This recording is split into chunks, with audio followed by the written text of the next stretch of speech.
All three pleas are allowed. I will pass the detailed judgment tomorrow evening. Justice Sambre. जी हाँ, justice Sambre Mumbai high court के, उन्होंने आज ये मौखिक तौर से कहते हुए मुनमुन धमेचा, अरबाज मर्चेंट और आर्यन खान को बेल दे दी। तो आज का एक ये बड़ा डेवलपमेंट रहा। दूसरा डेवलपमेंट, आज नवाब मलिक साहब अपने कुछ दिनों से रेगुलर वाला जो उनका तरीका था उसके मुताबिक प्रेस कॉन्फ्रेंस उन्होंने नहीं करी।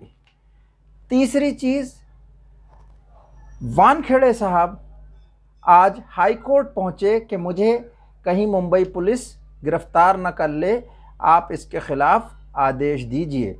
तो मुंबई कोर्ट ने अभी इंटरिम रिलीफ दिया है उनको, ये परमानेंट नहीं है कि अभी हम जब तक इसको पूरी तरह से सुने और देखें तब तक के लिए आपको अगर मुंबई पुलिस अरेस्ट करना चाहती है तो 3 दिन का नोटिस देना होगा।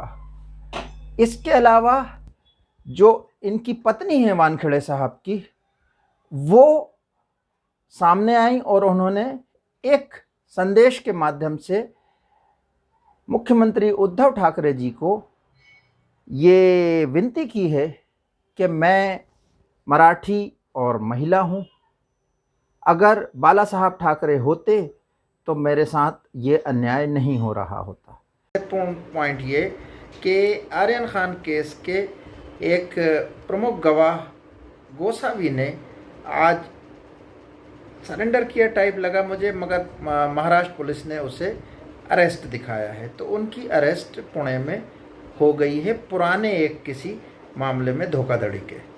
तो ये कुछ आज के डेवलपमेंट हैं। पहले वाले पे अगर हम बात करें तो इसमें डिटेल जजमेंट कल आएगा, उसको अच्छे से पढ़ेंगे तो मज़ा आएगा क्या मामला था। मगर आज के जो दलाइल थे वो एनसीबी ने दिए। एनसीबी ने कुछ बातें कहीं जिसमें उन्होंने कहा कि ये कॉन्स्पिरेसी थी और ये एक पोजीशन का मामला था, ये एक लार्ज स्केल या कमर्शियल एक्टिविटी थी ड्रग्स की। तो ये कुछ बातें कहीं, पर ऐसा लगता है कि इन बातों से पूरी तरह कम से कम कोर्ट सहमत नहीं रहा और उन्होंने ये बेल दी है।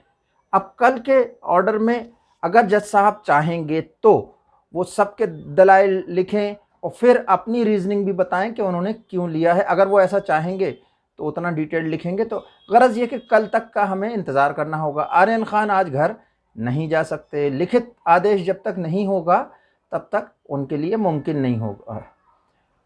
अब बात करते हैं कि और डेवलपमेंट जो हुए वो क्या हुए। नवाब मलिक आज नहीं आए अपनी प्रेस कॉन्फ्रेंस, वो उनका एक रेगुलर फीचर बन गया था बीच में।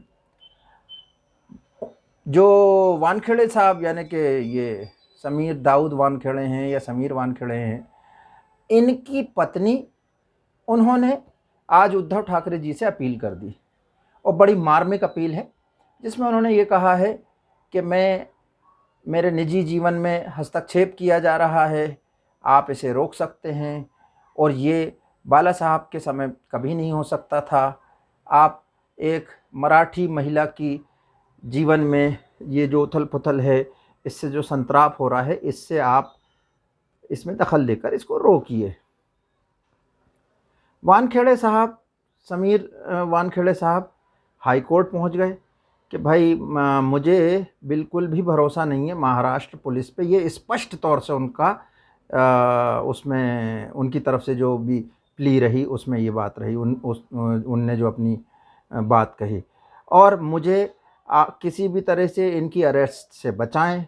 अगर ये मामला कभी जांच होनी है, कुछ होना है तो सेंट्रल एजेंसी से कराया जाए, एनआईए से करा लें, सीबीआई से करा लें। तो ये चीज़ रही। अब इन पे अगर हम कमेंट करें इन बातों पे तो ये एक चीज़ देखने वाली है कि नवाब मलिक साहब आज क्यों नहीं आए। एक पक्ष ये हो सकता है कि भाई उन्हें जितना बम बारूद चलाना था चला दिया, अब वो इंतज़ार करना चाहते हैं। पर बात ये नहीं है, क्योंकि जैसे ही शाहरुख खान के बेटे को, आर्यन को बेल हुई है, उन्होंने लिखा पिक्चर अभी बाकी है, इस टाइप का कुछ ट्वीट है उनका।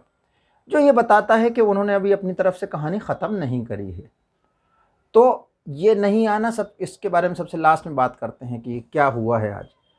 दूसरी चीज़, जो समीर वानखेड़े साहब की पत्नी है, उन्होंने अब एक हिसाब से हम इसको अगर कहें तो अपने आप को पीड़िता बताते हुए और मराठी मानुस वाली बात रखने की कोशिश की है, महिला वाली बात भी रखने की कोशिश करी है, और निजता में हनन को, और इसके लिए उन्होंने किसी कोर्ट या न्यायालय को नहीं कहा है, उन्होंने उद्धव ठाकरे जी को कहा है। इसके बड़े मायने निकल सकते हैं कि अगर उद्धव ठाकरे नहीं उस पर रिएक्ट करते हैं तो बहुत सारे लोगों को मैसेज जाए कि वो नहीं है साथ, मराठी लोगों के, महिलाओं के वगैरह, और अगर कर देते हैं तो बहुत ही बढ़िया है। इसके साथ साथ समीर वानखेड़े जी की बात हमने देख ली, इनकी कि उन्होंने किस तरह से ये किया। अब आप अंत में मेरा अपना परिकल्पनाएं, मुझे ऐसा लगता है कि जब समीर वानखेड़े जी दिल्ली गए थे और जब मुकुल रोहतगी जी इसमें शामिल हुए थे, ये केस में बेल उसी समय हो गई थी। जो भी हुआ हो, आज आप एक चीज़ और जो आर्यन खान के केस से जुड़ी हुई नहीं है, मगर है वो इम्पोर्टेंट महाराष्ट्र के हिसाब से, जो पूर्व पुलिस महानिरीक्षक, अगर मैं ठीक से याद कर पा रहा हूँ तो बलबीर हैं शायद उनका नाम, उनके लिए आज ज़मानती वारंट जारी हुआ है। तो अगर इनका नाम में कोई गलती हो गई हो तो माफ़ी चाहता हूँ। तो ये कौन थे? ये मामला जब मुकेश अंबानी साहब के घर के सामने जो विस्फोटक पदार्थ रखने की बात आई थी, वाजे गिरफ्तार हुए और फिर पैसे लेने की बात और ये और सब, मंत्री का इस्तीफ़ा, ये सब जो हुआ, इस वक्त में ये इन महाराष्ट्र पुलिस की ये कमान जो थी इन श्रीमान जी के पास थी, और इन्होंने जो स्टैंड लिया हुआ था वो केंद्र सरकार के पक्ष वाला स्टैंड था, और उसके बाद से अचानक गायब हो गए।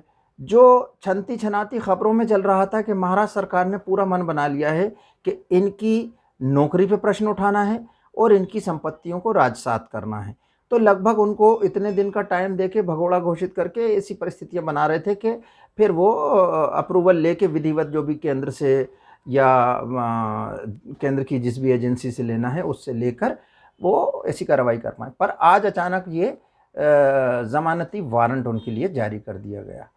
इसको देखिए, नवाब मलिक साहब के आज ना आने को देखिए, ये देखिए कि ये बेल हुई।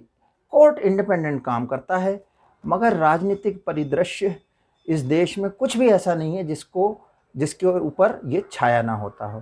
तो मेरे हिसाब से गिव एंड टेक की परिकल्पना की जा सकती है कि अब ये पंजा लड़ाने का, जो मैंने अपने पिछले वीडियो में बात कही थी, आप अगर आज की चीज़ें देखेंगे तो हमारे वीडियो में आप पाएंगे कि इसकी झलक आपको पहले दिखी। तो ये पंजा लड़ाने का मामला जो है ये शायद अब रुक जाए। इसमें अब एक ही पैंच दिख रहा है, जो कि समीर वानखेड़े जी ने अपनी अपील में कह दिया है कि मैं महाराष्ट्र पुलिस के सामने नहीं आऊँगा।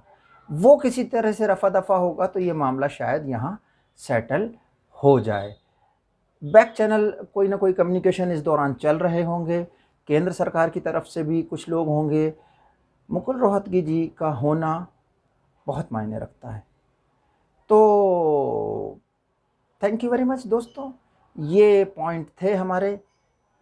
उम्मीद है आपको हमारे वीडियो पसंद आएंगे और आगे भी आप इनको देखेंगे। कल हम मिलेंगे एक विस्तृत इसके ऊपर के कैसे ये मामला यहाँ तक पहुँचा, यानी बेल तक पहुँचा।